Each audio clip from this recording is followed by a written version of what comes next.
திடீர்னு ஒரு டெல்லி போயிருக்காரு. நிறைய கேள்விகள். இதில் வந்து அவர் வந்து பேஸ்கெட் பால் ரிலேட்டட் டெல்லி போயிருக்காரு, இல்லை லாயர் டீமோட போயிருக்காரு, இல்லை முக்கியஸ்தரில் பார்க்க போயிருக்காருன்ட்டு உங்கள் பார்வை என்ன? வெளியே வராத தகவல் அப்படின்னா இது வந்து கான்ஸ்பிரசின்றதை விட ஒரு மாதிரி கொஞ்சம் பூடகமாக வந்த தகவல் வந்து புசி ஆனந்த் வந்து தலைமறைவாக இருக்கார மாதிரி சொல்கிறாங்க. தலைமறைவாக போலீஸ் பாதுகாப்பில் இருக்கலாம். தலைமறைவாக போலீஸ் காவல்துறை வந்து பக்கத்தில் வச்சுக்கிட்டு அங்கிட்டு தேடுவாங்க. அதான் இது தலைமறைவுங்கிறது வந்து வெளியில் மக்களுக்கு இப்போ தலைமறைவு. ஆதவ அர்ஜுனாவை பிடிச்சி உள்ளே போடுவாங்கன்ற பயம்.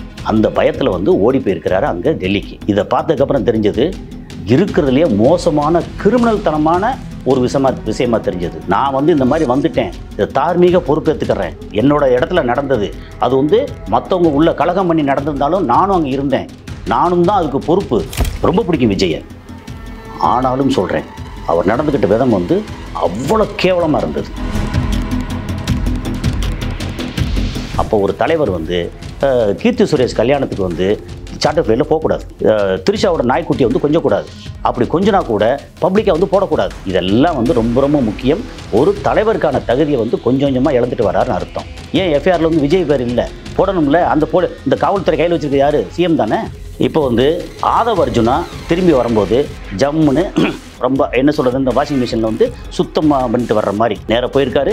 எல்லாம் முடிச்சு அவர் பேரில் ஒன்றுமே இல்லை, அவர் ட்வீட்டை வந்து அவர் வந்து ரிமூவ் பண்ணிட்டாரு. அதனால் வந்து அவர் மேலே எந்த சார்ஜும் பண்ணக்கூடாது அப்படின்னு ரொம்ப சுத்தபத்தமாக 50க்கும் மேற்பட்ட உலக நாடுகளில் 100 கோடிக்கும் அதிகமான ஆகாயம் தமிழ் பார்வையாளர்களுக்கு பேரன்பும் திருநன்றியும். ஆகாயம் நேயர்களுக்கு வணக்கம். தாவேக பொறுப்பாளர் ஆதவ அர்ஜுனாவுடைய திடீர் டெல்லி விசிட் தான் இப்போ பேசுபொருளாக போயிட்டு இருக்குது. எதனால இவர் டெல்லிக்கு போயிருக்காரு, இவர் சில முக்கியஸ்தர்களை சந்திக்க போயிருக்காரு, டெல்லி அரசியல் வந்து இவங்க ஈடுபட போறாங்க அப்படின்ற மாதிரி பல்வேறு பார்வைகள் நீங்க பார்த்துருக்க கூடும் சமூக வலைதளத்தில். அவருடைய பார்வையை பகிர்ந்துக்கிறதுக்காக நம்ம கூட உலக செய்தி பகுப்பாய்வாளர் திரு கசாலி அவர்கள் வந்திருக்காங்க. வணக்கம் சார். வணக்கம் கார்த்தி. பொதுவாக வந்து இன்டர்நேஷ்னல் நியூஸ், ஜியோ பாலிட்டிக்ஸ், இப்படி நிறைய விஷயம் நம்ம டிஸ்கஸ் பண்ணியிருப்போம். ஈரான் பற்றி, அமெரிக்கா பற்றி, இதெல்லாம் இது வந்து கொஞ்சம் உள்ளூர் நம்மளுடைய செய்தி இது. ஸோ இந்த சர்ச்சை எல்லாருக்குமே தெரியும் சார். கரூரில் என்ன நடந்துச்சு, தொடர்ந்து இப்போ என்ன நடந்துகிட்டு இருக்குன்னு. இதில் வந்து ஆதவ அர்ஜுனா அவர்கள் அங்கே போய் பார்க்கல, அவர் வந்து கட்சியினுடைய அறியப்பட்ட முகம் அப்படின்றது பல்வேறு தரப்பினருடைய குற்றச்சாட்டாக இருக்குது. திடீர்னு ஒரு டெல்லி போயிருக்காரு. நிறைய கேள்விகள். இதில் வந்து அவர் வந்து பேஸ்கெட் பால் ரிலேட்டட் டெல்லி போயிருக்காரு, இல்லை லாயர் டீமோட போயிருக்காரு, இல்லை முக்கியஸ்தரில் பார்க்க போயிருக்காருன்ட்டு உங்கள் பார்வை என்ன? இது வந்து எல்லாருக்கும் ஓப்பனாக தெரிஞ்சது தான். மொத்தம் தாவேக்கான்னு எடுத்தாச்சுன்னா அறியப்பட்ட முகம் வந்து மொத்தம் 4 முகம் தான். ஒன்று விஜய், இன்னொன்று புசி ஆனந்த், அதுக்கப்புறம் வந்து இவர் சிடிஆர், இவர் நம்ம ஆதவ அர்ஜுனா, அதுக்கப்புறம் வந்து நிர்மல்குமார், அப்புறம் வந்து கொஞ்சம் இந்த பத்திரிகையாளர் மத்தியில் வந்து நமக்கு ராஜ்மோகனை தெரியும். பொதுமக்களுக்கு பெருசாக தெரியுதோ இல்லையோ, பத்திரிகையாளர் இதில் கொஞ்சம் இதில் தெரியும். இவ்வளோ தான் மொத்தம் அறியப்பட்ட முகமே. சரி, கரூரில் இருக்கிற அந்த இப்போ திமுகவில் வந்து கரூரில் யார் இருக்கா அப்படின்னா செந்தில் சொல்லியாரு. ஓகே, அங்கே யார் இருக்கானா எம்ஆர் விஜயபாஸ்கர். சரி, இது மாதிரி தாவேக்கால வந்து கரூரில் யார் இருக்கா? யாருக்கும் தெரியாது. இது மதியழகன் வந்து அரெஸ்ட் பண்ணி இது பண்ணதுனால, எஃப்ஐஆரில் போட்டு அரெஸ்ட் பண்ணதுனால தெரியும். இல்லைன்னா சரி ஓகே, கரூரை விடுங்க. மதுரையில் வந்து தாவேக்கா நிர்வாகி யாருங்க? சென்னையில் தாவேக்கா நிர்வாகி யாருங்க? யாருக்குமே தெரியாது. ஸோ அடுத்த கட்டம், 2ஆம் கட்டம் தலைவர்களே அறியப்படாத அளவில் ஒரு குழந்தை எல்கேஜி யூகேஜி கட்சி தான் வந்து தாவேக்கா. ஸோ அதனால் இதில் வந்து அறியப்பட்ட முகம் அப்படிங்கிறது இதெல்லாம் ஒரு பொறுப்பாளர். இவர் ஆதவ அர்ஜுனா அவர் வந்து இப்போ தான் ஸ்ட்ரெயிட்டாக வந்து தாவேக்கா வந்தால் அப்படின்னு இல்லை. ஏற்கனவே டிஎம்கேல இருந்துருக்காரு, முன்னாடி வேறு இதில் இருந்திருக்காரு, பிசிகால ஆமாம், பிசிகால திமுகவில் இருந்து, அப்புறம் பிசிகால வந்து ரொம்ப பெரிய அளவுக்கு ஒரு சலசலப்பை உண்டு பண்ணார். அப்புறம் திமுக அதெல்லாம் எல்லாருக்கும் தெரியும். இவர் வந்து மிகப்பெரிய பாரம்பரியமாக அப்படின்னா ஒன்றும் இல்லை. இவர் வந்து ஒரு ஸ்போர்ட்ஸ் பர்சன். கல்யாணம் பண்ண இடம் வந்து ரொம்ப பெரிய புளியங்கொம்ப கல்யாணம் பண்ணார். இது எல்லாருக்கும் தெரியும். ஓகே, இவர் மேலே கை வச்சா இங்கே அடித்தா அங்கே நெறிக்கட்டுன்னு சொல்லுவாங்க இல்லையா, இவர் மேலே கை வச்சா உடனே வந்து இவருக்கு வந்து மார்ட்டினுக்கு ஒரு மாதிரி ஆகும், அவருடைய மாமனார். அதனால் இதெல்லாம் நடக்குது. இப்போ நமக்கு இங்கே கரூரில் வந்து எஃப்ஐஆரில் விஜய் பேர் சேர்க்கலை. அதுக்கு வந்து பல காரணம் சொல்கிறாங்க.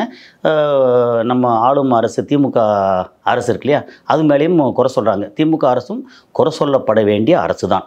இதனால் ஓகே, அது அடுத்தது வருவோம். ஓகே, இவர் இல்லை, அப்புறம் ஆதவ அர்ஜுனா பேர் வந்து வரல. புசி ஆனந்த் ஜெனரல் செக்ரட்டரி, அதனால் அவர் பேர் கண்டிப்பாக வந்தாகும். அது போக மற்ற யார் நிர்வாகிகள் யாரும் அவங்கெல்லாம் போட்டிருக்காங்க. ஒரு 4 பேரை வந்து இப்போ அரெஸ்ட் பண்ணாங்க. அப்புறம் வந்து பத்திரிக்கையில் மோசமாக எழுதினால கொஞ்சம் பேரை அரெஸ்ட் பண்ணாங்க. எல்லாம் நடக்குது. அப்புறம் இன்னொரு வெளியே வராத தகவல் அப்படின்னா இது வந்து கான்ஸ்பிரசின்றதை விட ஒரு மாதிரி கொஞ்சம் பூடகமாக வந்த தகவல் வந்து புசி ஆனந்த் வந்து தலைமறைவாக இருக்கார மாதிரி சொல்கிறாங்க. தலைமறைவாக போலீஸ் பாதுகாப்பில் இருக்கலாம். தலைமறைவாக போலீஸ் பாதுகாப்பு அப்படித்தான், கிட்டத்தட்ட அப்படித்தான். காவல்துறை தான் தேடுறாங்க. காவல்துறை வந்து பக்கத்தில் வச்சுக்கிட்டு அங்கிட்டு தேடுவாங்க. உலக அளவில் காவல்துறை எப்போவுமே வந்து தனக்கு தேவையான விஷயத்தை எல்லாம் வாங்குற வரைக்கும் வந்து தலைமறைவாக வச்சுருப்பாங்க. இது தலைமறைவு இல்லையே, செய்தி வந்து வெளியே வரல அப்படி வேணா எடுத்துக்கலாம். அதான் இது தலைமறைவுங்கிறது வந்து வெளியில் மக்களுக்கு இப்போ தலைமறைவு, வெளியில் மக்களுக்கு தலைமறைவு, ஆளும் அரசுக்கோ அல்லது சம்மந்தப்பட்ட ஆளுகளுக்கோ தெரியும். சரி பிடிச்சி வச்சுருக்காங்க, தலைமறைவு வெளியே சொல்கிறாங்க. அதை தாண்டி இல்லை நீங்கள் வந்து அரெஸ்ட் பண்ணிட்டீங்க அப்படின்னு சொல்லி யார் சொல்லுவா? அதனால் தலைமறைவு. அல்லது இப்போ இன்னும் வெளியே வரல. இப்போ வெளியே எங்கே இருக்கார் யாருக்கு தெரியும்? விஜய் என்ன சொல்கிறாரு? இல்லை தலைமறைவுன்றதே சரியா சார்? ஏன்னா அவர் அதாவது தலைமறைவுன்றது வந்து ஒரு மாதிரி ஒளிந்து கொள்ளக்கூடிய செயல் இல்லையா அவர்? ஆமாம், இவள் நடந்திருக்கு, எஃப்ஐஆர் போட்டிருக்கு, ஆள் எங்கே சொல்லுங்கள். இப்போ விஜய் என்ன சொல்கிறாரு? நான் வந்து என்னோட ஆஃபீஸ்லேயோ என்னோட வீட்லேயே இருக்கேன். சேம் சார் ஏதாவது அவர் எங்கே இருக்கான்றது எல்லாமே ஃபாலோ பண்ணிட்டு தான் இருக்காங்க விஜய் அவர்கள். Sir right, okay. விஜய்க்கு அடுத்த கட்டத்தில் இருக்கிற புசி ஆனந்த் எங்கே இருக்கிறாரு? இல்லை, இந்த கேள்விக்கு ஒரு பதில் இருந்தால் இது ஒரு பக்கம். சரி, அதுக்கு அடுத்த முக்கியமான ஆள் வந்து ஆதவ அர்ஜுனா. அவர் கையில் வந்து என்னென்னா பெரிய அளவுக்கு பணபலம் இருக்குது. அந்த பணபலம் வந்து பிஜேபிக்கு நிறையா கொடுக்குறாரு. ஏன்னா அங்கங்கே அந்த 7 சிஸ்டர்ஸ் அந்த இது இருக்கு இல்லையா, அந்த மற்ற மாநிலங்கள் எல்லாத்தையும் வந்து லாட்ரி டிக்கெட்டு இது, அப்புறம் வந்து வெஸ்ட் பெங்காலில் எல்லா இடத்துலையும் லாட்ரி டிக்கெட்டு எல்லாம் போட்டு காசு கொடுத்து மாநிலங்கள் சொல்கிறீங்களா? ஆமாம், வடகிழக்கு மாநிலங்கள். ஓகே, நார்த் ஈஸ்ட்டு, அதாவது 7 சிஸ்டர்ஸ் பொதுவாக சொல்லுவாங்க அங்கே. அப்புறம் வெஸ்ட் பெங்கால் எல்லாத்துலேயும் வந்து லாட்ரி டிக்கெட்டு அமோகமாக விற்பனையாகுது, நல்லா காசு வருது, அங்கேருந்து காசு அள்ளி கொடுக்குறாங்க. அப்புறம் மத்திய ஆளும் அரசுக்கும் கொடுக்குறாங்க. இங்கே திமுகவுக்கும் காசு வந்து கொடுக்குறதா கேள்வி. ஓகே, உடனே போய் பார்த்தாங்க, செஞ்சாங்க. உண்மையிலேயே இவங்க இவ்வளோ அதிரடி ஆக்ஷன் வந்து அவ்வளோ அவசரமாக எடுக்கலை அப்படின்னா எனக்கு தெரிஞ்சு இன்னும் ஒரு 50 பேர் செத்து போயிருப்பாங்க. ஏன்னா சஃபகேஷன் அவ்வளோ, அந்த இது பார்த்தீங்கன்னா தெரியும், அவ்வளோ மோசமானது. இவங்க அந்த இடத்துல வந்து தட்டப்படம் எல்லாத்தையும் எடுத்து எல்லாம் பண்ணிட்டாங்க. இவர் வந்து கிளம்பி போயிட்டார். ஒரு கிளம்பி போச்சோன்னதாக சொல்கிறாங்க. என்ன பண்ணியிருந்தாலும் போலீஸ்காரங்க வந்து இல்லைங்க பிரச்சனை வந்து நீங்கள் உடனே கிளம்பி போங்க அப்படின்னா, என் தொண்டர்கள் செத்துட்டுருக்காங்க, நான் எப்படிங்க கிளம்பி போக முடியும்னு சொல்லி நின்றுருந்தா ஒரு தலைவன். அது நிற்கலை. அதெல்லாம் வந்து ஏகப்பட்டது பேசியாச்சு. ஓகே, இப்போ ஆதவ அர்ஜுனா வந்து பேஸ்கட் பால் பண்ணுறாருன்னா, பேஸ்கட்டுங்கிறது ஒரு பிஜேபி, ஆமாம், பாலுங்கிறது வந்து இவங்க கொடுக்குற காசு. அப்புறம் வந்து கூட போகிறது வந்து ஒரு இந்த மகேந்திரன் ஒருத்தர், இன்னொருத்தர், மொத்தம் 3 பேர் வந்து அது வந்து ஃப்ளைட் வந்து நார்மலாக இங்கேருந்து புக் பண்ணி நம்மளை மாதிரி கஷ்டப்பட்டு எந்த இது ஃப்ளைட்டு கம்மியாக இருக்குது அப்படிலாம் இல்லை. எட்ரா ஃப்ளைட் அப்படின்னா டக்குன்னு ஒரு சார்ட்டர் ஃப்ளைட்டு. ஆமாம், அந்த வசதி இருக்குல்ல, சார்ட்டர் ஃப்ளைட்டு எடுத்து டக்குன்னு டெல்லிக்கு போய் அங்கே பார்த்தா ஒரு மிக பெரும் ஒரு செல்வாக்கு உள்ள அட்வொகேட்ஸ் எல்லாம் வந்து இவருக்காக காத்து கிடந்து, எப்படி காத்து கிடப்பாங்க? பொதுவாக நமக்கு வந்து சுப்ரீம் கோர்ட்டு இந்த மாதிரி இந்த நார்மல் அட்வொகேட் எடுத்தாச்சுன்னா 1 மணி நேரத்துக்கு வந்து பெருசாக நம்ம இங்கே ஏதாவது இப்போ கேஸில் நானே வந்து இங்கே இப்போ பார்த்துக்கிட்டு இருக்கேன். போனால் ஒரு கேஸுக்கு வந்து 1 லட்சம், 50,000, 2 லட்சம், 5 லட்சம் வாங்குவாங்க. அங்கே வந்து ஒரு மணி நேரத்துக்கு வந்து 50 லட்சம், 1 கோடி அப்படி வாங்குற ஆட்கள்லாம் உண்டு. ஆமாம், அவங்களுக்கு வந்து அஃபோர்டபுள் கொடுக்க முடியும். அப்படி கோடிக்கணக்காக கொடுத்து எங்கேஜ் பண்ணக்கூடிய அளவுக்கு இவங்க வசதி இருக்குது. அங்கே வெயிட் பண்ணுறாங்க. ஏன்னா யாராக இருந்தாலும் ஆதவ அர்ஜுனாவாக இருக்கட்டும், இங்கே திமுக ஆளாக இருக்கட்டும், நீங்களாக இருக்கட்டும், நானாக இருக்கட்டும், இப்போ நீங்கள் வந்து திடீர்னு 2 கோடி ரூபா ஒரு அட்வொகேட் கொடுக்க முடியும்னா உங்களுக்காக டெல்லியில் வந்து வெயிட் பண்ணிட்டு இருப்பாங்க. நீங்கள் போய் வந்து பார்க்கலாம், உங்களை வந்து எல்லாம் பத்திரமா பார்த்துக்குவாங்க. ஸோ பணம் வந்து எல்லா இடத்துலையும் விளையாடும். ஸோ ஆதவ அர்ஜுனா வந்து தன்னை இதிலேருந்து விடுவிக்கிறதுக்காக, இல்லைன்னா இப்போ இருக்கிற ஆளும் அரசு இருக்கு இல்லையா, இவங்க மேலே வந்து திமுக ஆட்களே வந்து பயங்கர கோபமாக இருக்காங்க. இப்போ என்ன எடுத்திங்கன்னா, நான் வந்து எந்த கட்சியும் இல்லை, நான் வந்து ஜெனரலாக வந்து இதை பருந்து பார்வையில் பார்க்கக்கூடிய ஆள். என்ன நடக்குது, தாவேக்கா ஓகே, இது ஓகே அப்படின்னு பார்க்கக்கூடிய ஆள். ஆனால் திமுக நடக்கிறது வந்து திமுக ஆட்கள் நிறைய பேசுவோம் இல்லையா, அவங்ககிட்ட பேசும்போது என்ன இந்த தலைவர் வந்து ஒன்றும் நடவடிக்கை எடுக்காமல் அதிருப்தி நடவடிக்கைன்னா எதை குறிப்பிட்டு சொல்கிறாங்க? எதுக்குன்னா நேரம் ஒரு ரொம்ப சிம்பிளாக ஒரு கம்பேரிசன் பண்ணுவாங்க. இந்த நேரத்தில் ஜெயலலிதா இருந்தால் என்ன நடந்திருக்கும், இந்த நேரத்தில் கலைஞராக இருந்தால் என்ன நடந்திருக்கும், இந்த நேரத்தில் ஸ்டாலின் இருக்காரு என்ன நடக்குது, என்ன எதிர்பார்க்குறாங்க, எதிர்க்கான அன்னைக்கு அப்போவே வந்து விஜய் ஆதவ அர்ஜுனா அந்த மொத்த கோஷையை எடுத்து அப்போவே லோக்கலில் வந்து வாங்கி ஜெயிலில் வந்து அடைச்சிட்டு அடுத்த கட்டம் நீ எப்படி இப்படி பண்ண போச்சு. இல்லை, அது நடவடிக்கை அதிரடியாக இருக்கலாம், ஆனால் முகாந்திரம் இருக்கணும். இல்லை அப்படி யாரையும் ஏங்க, அவங்க வந்து ஒரு சிம்பிள் ஒரே ஒரு விஷயந்தான். 12 மணிக்கு வர்றேன் அப்படின்னு சொல்லிட்டு 7 மணிக்கு இன்னும் ஒரு கேள்வி ஒன்று இருக்குது. 12 மணிக்கு மத்தியானம் வந்து பட்ட வெயிலில் 12 மணிக்கு வந்து பேச வரேன்னு கொடுக்குறவங்க ஜென்ரேட்டர் வச்சு ஃப்ளட் லைட் இருக்கு இல்லையா, அது எதுக்கு செட் பண்ணுறாங்க? இப்போ எதுக்கு செட் பண்ணுறாங்க? அதாவது மத்தியானம் 12 மணிக்கு இந்த ஃப்ளட் லைட் தேவையா? அப்போ ஏற்கனவே ஐடியா அவங்க பர்மிஷன் வந்து 10 மணி வரைக்கும் வாங்கியிருக்காங்க சார். முன்னெச்சரிக்கையாக அவங்க வச்சிருக்கலாம்ல. இல்லை, அது வந்து நிறையா மாற்றி சொல்கிறாங்க. இவர் சொன்ன விஷயம் வந்து அவங்க போட்ட இதில் வந்து நிறைய பேசிட்டு இருக்காங்க. இதில் வந்து யார் தரப்பும் பேச தயாராக இல்லை. 12 மணிக்கு வரேன்னு சொன்னவங்க அங்கேருந்து கிளம்புறது லேட்டு. இதை வந்து நாமக்கல்லை தவிர்த்துட்டு ஸ்ட்ரெயிட்டாக 2:30 மணிக்கு இங்கே வந்தாருன்னா கரூருக்கு 2:30 மணிக்கு வந்திருந்தால் இந்த பிரச்சனை இல்லை. ஓகே, கூட்டம் கொஞ்சம் கம்மியாக இருந்திருக்கும். ஆனால் இவர் வந்து சேர்ந்த உடனே நிறைய கூட்டம் வந்துடும். வந்ததுக்கப்புறம் கூட்டத்தை காமிக்கிறதான் ஒரு பர்பஸு. செத்துருக்க மாட்டாங்க. சரி, ஓகே, 7 மணிக்கு வராருல, அதுக்கு வந்து ஒரு 50,000 வாட்டர் பாட்டில், 1 லட்சம் வாட்டர் பாட்டில் அங்கங்கே தண்ணி வச்சு ஏதாவது இப்போ ஒரு பொட்டமாக வந்து என்னத்தையாவது மிக்சர் கிச்சர் அள்ளி தூக்கி போட்டிருந்தா செத்துருக்க மாட்டாங்க. டீஹைட்ரேஷன் இஷ்யூ, டீஹைட்ரேஷன் மெயினாக. அதே மாதிரி லேடிஸ் வந்து பொதுவாக என்னென்னா அந்த கூட்டத்தில் வந்து மணிக்கணக்காக இருக்கும்போது ஒன்றுக்கு போக முடியாது, இவரும் போக முடியாது. அப்போ தண்ணி குடிக்க மாட்டாங்க. தண்ணி குடிக்கணும் டீஹைட்ரேட் ஆயிரும். தண்ணி குடிச்சா ஒன்றுக்கு வரும். அந்த கூட்டத்தை எங்கே ஒன்றுக்கு போவீங்க? பெண்களுக்கான பெரிய விஷயம். ஆண்களாக இருந்தால் அப்படி லேசாக ஒதுக்கிட்டு போயிடுவாங்க. பெண்களுக்கு பெரிய விஷயம். அப்போ இவ்வளோ பிரச்சனை வந்துச்சுல. இப்போ செத்ததில் பெண்கள் அதிகமாக ஏன் காரணம்? ஏன் வந்து அதே உசுறு தானே. ஆண்கள் சாரோட பெண்கள் ஏன் வந்து அதிகமாக செத்தாங்க? டீஹைட்ரேஷன். இந்த டீஹைட்ரேஷனை கூட யோசிக்க முடியாத அளவுக்கு விஜய் யோசிக்க வேணாங்க. அவர் ஒரு தலைவருங்க. அந்த கட்டமைப்பில் இருக்கிற அடுத்த ஜெனரல் செக்ரட்டரி, அப்புறம் ஆலோசனை சொல்கிறவங்க, தேர்தல் வியூகம் வகுக்கிறாங்கல்ல, அவங்க வந்து மனுஷ வியூகம் வகுக்க வேண்டாமா? இவளெல்லாம் பண்ணி இப்படி இருந்துச்சுல்ல. இந்த இடத்துல வந்து அடுத்து ஆதவர்ஜுனாவை பிடிச்சி உள்ளே போடுவாங்கன்ற பயம். அந்த பயத்தில் வந்து ஓடி போயிருக்கிறாரு அங்கே டெல்லிக்கு. ஓகே, ஆனால் டெல்லிக்கு வந்து நான் இப்படி இந்த இதுக்காக போகிறேன் யாராவது உண்மையை சொல்லுவாங்களா? நாங்கள் வந்து வேறு ஏதாவது பேரை சொல்லிவிட்டு அங்கே போயிட்டு எல்லா வேலையும் முடித்து உங்களுக்கு எல்லாம் டீலிங் வந்து கை மாறி எல்லாம் பேசி முடிச்சுட்டு இப்போ என்ன பேசுவாங்க? ஏற்கனவே ஆதவ மேலே வந்து என்ன பிரச்சனைன்னா, அவர் வந்து ட்விட்டரில் வந்து இந்த மாதிரி ஸ்ரீலங்கா, நேபாள், அடுத்து இங்கேயும் வந்து பெரிய புரட்சி வரும்னு சொல்லி போட்டுட்டு அழிச்சிருக்கிறாரு. போட்ட உடனே நம்ம மக்களை ஸ்க்ரீன்ஷாட் எடுத்துட்டாங்களா? போட்டுட்டு அதுக்கப்புறம் வேறு இதெல்லாம் கொஞ்சம் மாற்றி எழுதிட்டு அப்புறம் திரும்ப அதையும் அழிச்சிட்டாரு. ஓகே, அப்போ இது வந்து எவிடன்ஸ் ஆயிடுச்சா? இதை கோர்ட்டில் போட்டு இவர் வந்து இந்த மாதிரி இளைஞர்கள் வந்து தவறாக வழி நடத்துகிறாருன்னு சொல்லி ஏற்படுத்துறாரு. அது வந்து மிகப்பெரிய தவறு. ஆக்சுவலாக பெரிய கிரைம் அது. அப்போ அவர் பிடிச்சி உள்ள வரைக்கும் முகாந்திரம் இருக்குது. ஆதவர்ஜுனா வந்து தவறாக பேசக்கூடாது, விஜயை தவறாக பேசக்கூடாது அப்படின்னு சொல்லி எல்லாருக்கும் பணம் போகுது. நமக்கு சாதாரணமாக கேட்குற நமக்கு இவ்வளோ தெரியுது. உள்ளுக்குள்ளே எவ்வளோ இருக்குமா? சில இடம்லாம் கேட்டால் வந்து இன்னும் எதிர்ச்சியில் இருக்கும். எடுக்க முடியாது. மக்களுக்கு வேறு வழி இல்லை. எல்லாத்தையும் அண்ணாந்து பார்த்துட்டு அட கடவுளே அப்படின்னு சொல்லிட்டு இருக்க வேண்டியது தான். மக்கள் எப்போவுமே அப்பாவிகள், அதாவது சுயநலவாதிகள். மக்கள் யார் என்ன கொடுத்தாலும் இங்கே ஓகே ஜால்ரா போடுறவங்க தான் மக்கள். ஏன்னா அவங்களுக்கு யார் அதிகாரம் ஆட்சி பண்ணால் பரவாயில்ல. சில நேரங்கள் என்னென்னா ஒரு 30 வயசுக்கு கீழே இருக்கிற மக்கள் இருக்காங்கல்ல, அவங்க வந்து எப்படின்னா ஒரு மாதிரி வந்து உணர்ச்சி வசப்பட்டு என் தலைவன் தெரியுமா அப்படின்னு அவங்களுக்கு வந்து வாழ்க்கைன்னு என்னன்னு தெரியாது, உழைப்புன்னு என்னன்னு தெரியாது. உழைப்புனா உழைப்பாங்க இருக்கட்டும், ஆனால் உழைப்பு பொண்டாட்டி பிள்ளைக்கு அடுத்து சேர்த்து வைக்கணும், வீடு கட்டணும், இதை செய்யணும் அப்படின்ற அந்த இருக்குல்ல, எதிர்காலம் பற்றி இதெல்லாம் ஒன்றும் கிடையாது. Long term goals. ஆமாம், அதே என் உடம்புல தெம்பு இருக்குது, நான் சாதிப்பேன்டா அப்படின்ற அந்த சாதனை. அந்த டைமில் தான் நீங்கள் வந்து நான் ஒரு 50 அடி 40 அடி 50 அடி கிணத்துல குதிக்கணும், அவங்க குதிப்பாங்க, இது செய்வாங்க, நீந்துவாங்க. எல்லாமே நீச்சல் வீரன் வந்து 50 வயசுக்கு மேலே இருக்க மாட்டாங்க. ஒரு வயசு இருக்குல்ல, கிரிக்கெட் வீரர்லாம் 18 வயசுலேருந்து ஆரம்பிச்சுப்பாங்க. 40 வயசுக்கு மேலே கிரிக்கெட் வீரர் அலோவ் பண்ண மாட்டாங்க.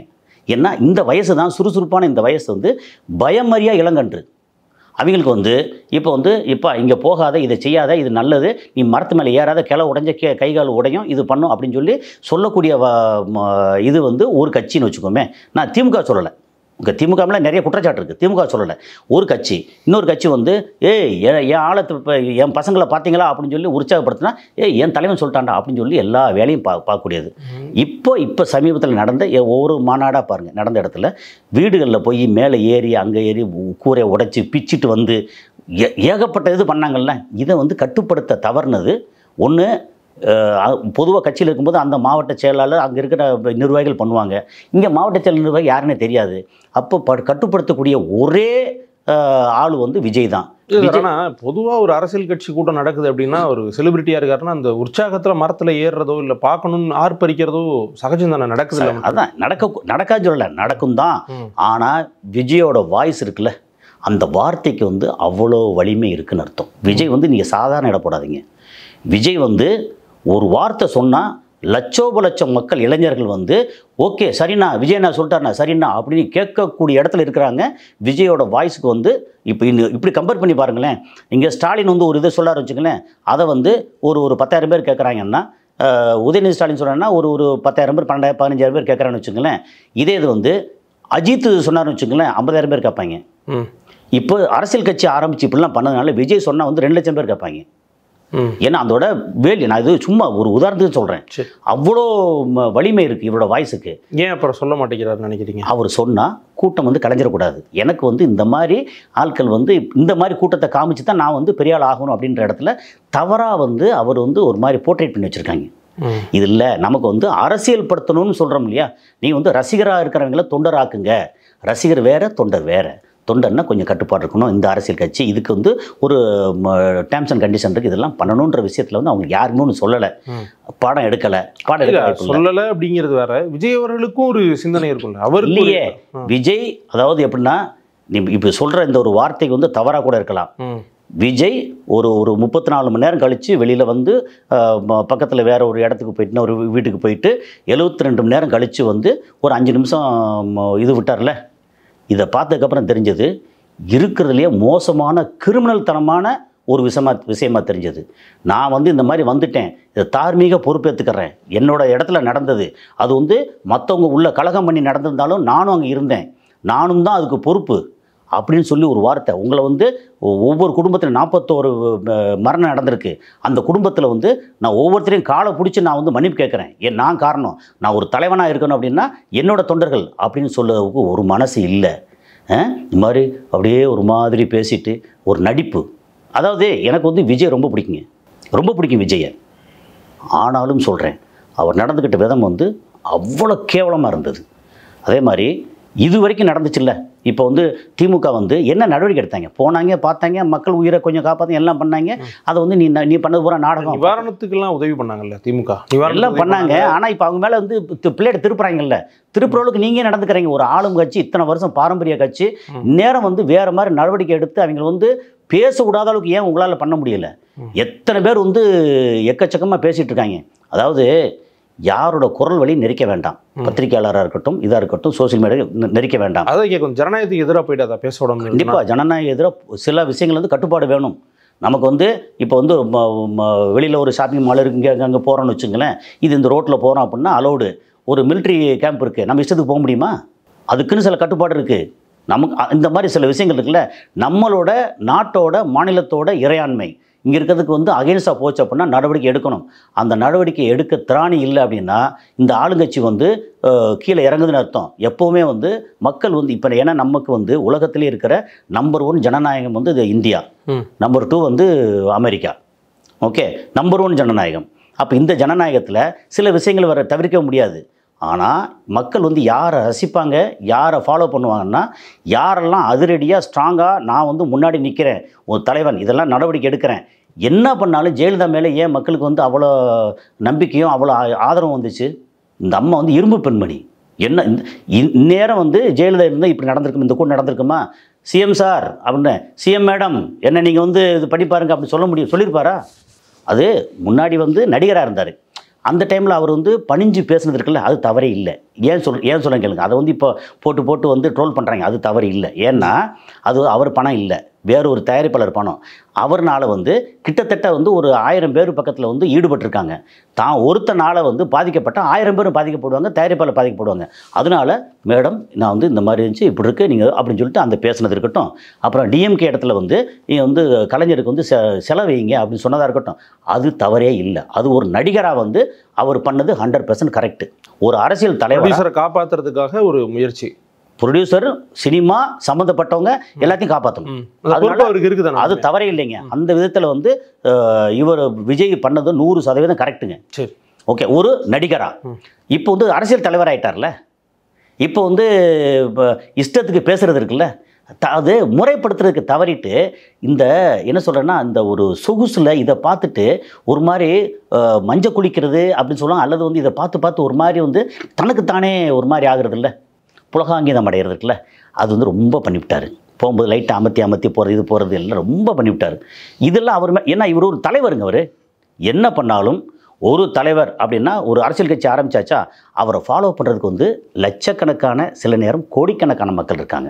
அதுலேயும் ரொம்ப முக்கியமாக ஒரு 13-14 வயசுலேருந்து அடுத்த எலெக்ஷனுக்கு ஓட்டு போட வர்றாங்கல்ல, அவங்கலேருந்து இப்போ 30 வயசு வரைக்கும் அவரை நேசிக்கிற ஆட்கள் ஏகப்பட்ட பேர் இருக்காங்க. அப்போ ஒரு தலைவர் வந்து கீர்த்தி சுரேஷ் கல்யாணத்துக்கு வந்து சார்ட்டர் ஃப்ளைட்டில் போகக்கூடாது. ஓகே, திரிஷாவோட நாய்க்குட்டியை வந்து கொஞ்சக்கூடாது. அப்படி கொஞ்சனா கூட பப்ளிக்காக வந்து போடக்கூடாது. இதெல்லாம் வந்து ரொம்ப ரொம்ப முக்கியம். ஒரு தலைவருக்கான தகுதியை வந்து கொஞ்சம் கொஞ்சமாக இழந்துட்டு வராருன்னு அர்த்தம். இது பண்ணக்கூடாது. அதனால் ஒரு தலைவர் ஆயிடுச்சுன்னா தன்னோட விருப்பு வெறுப்புகள் எல்லாம் ஓரமாக ஒதுக்கி வச்சுட்டு இவர் தலைவராக நடக்கணும்.